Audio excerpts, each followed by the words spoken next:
Everyone, মই ঘৰ আহি পালোঁ আৰু ঘৰত কেইদিনমান থাকিম, বন্ধ কেইদিন। তাৰপাছত আকৌ যামগৈ ৰুম আৰু আমি কাইলৈ যাম বৰদোৱা। আপোনালোকক বৰদোৱা গৈ দেখাম। বৰদোৱাত মানে আমাৰ শৰাই দিব লগা আছে, সেইকাৰণে কাইলৈ বৰদোৱা যাম। কাইলৈ লগ পাই আছোঁ, চাই থাকিব ব্লগটো। আৰু যোৱাকালি ৰাতি যে মই কৈছিলোঁ আমি বৰদোৱা যাম, আৰু এতিয়া ওলালোঁ চবে, মা বা মই চব ওলালোঁ। তাৰপিছত বৰদোৱাত গৈ পেলাই দেখাই আছোঁ। বৰদোৱা গৈ আছোঁ আৰু বাঘ ল'বলৈ ৰখিলোঁ, ডাঙৰ বাঘ। তাৰপিছত বৰদোৱা পাম আৰু বেছি টাইম নাই। মা উঠিলে, এয়া হাই এটা কৰি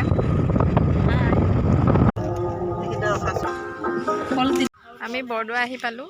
প্ৰথমে আমি দৌল মন্দিৰলৈ আহিছোঁ, দৌল জ্বলাই সেৱা কৰি লওঁ, তাৰপাছত বৰদোৱা গৈ আছোঁ।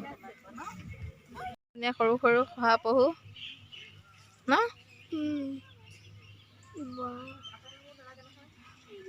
আমি দৌললৈ গৈ আছোঁ।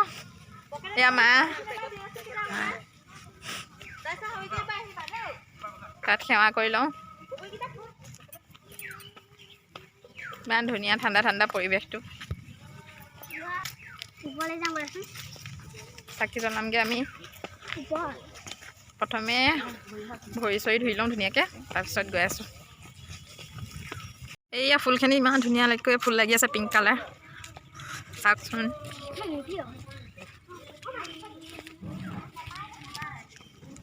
ওপৰলৈ উঠি যাব লাগিব দৌললৈ।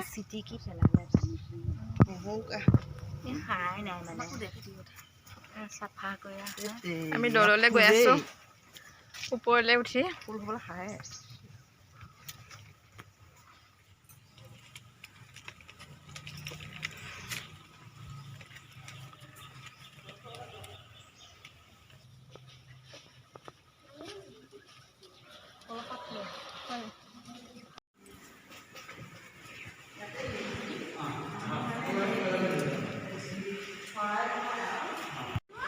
ওলালোঁ আমি, আশীৰ্বাদ লৈ আহিলোঁ ভগৱানৰ।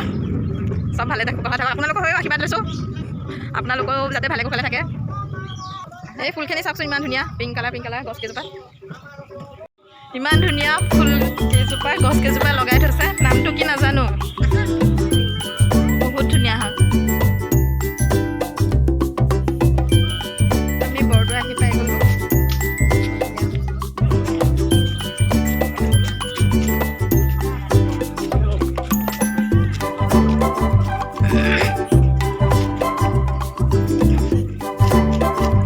আপোনালোক সকলোৱেতো জানেই, মহাপুৰুষ শ্ৰীমন্ত শংকৰদেৱ গুৰুজনাৰ জন্মস্থান বৰদোৱা।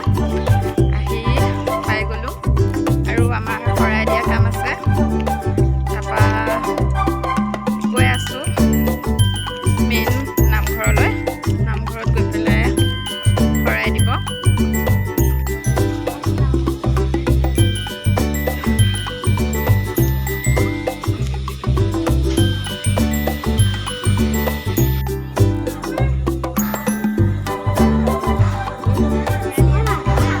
চাকি দিলোঁ বৰদোৱাত থানত, চাকি দি পেলাই এতিয়া গংগা পাৰলৈ আহিছোঁ। দেখাই আছোঁ ৰ'ব।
সেৱা জনালোঁ, তাৰপাছত প্ৰসাদ দিলে, প্ৰসাদ খালোঁ।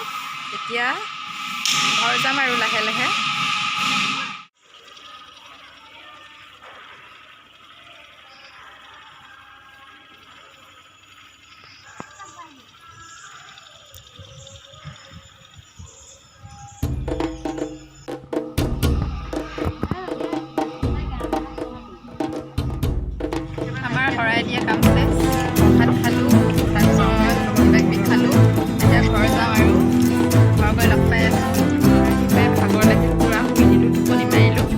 তাৰপিছত মনত পৰিলে ব্লগটো শেষ কৰিব আছে। ভিডিঅ'টো চাই যদি আপোনালোকৰ ভাল লাগিলে প্লিজ লাইক কমেণ্ট শ্বেয়াৰ আৰু ছাবস্ক্ৰাইব কৰি দিব। Bye bye.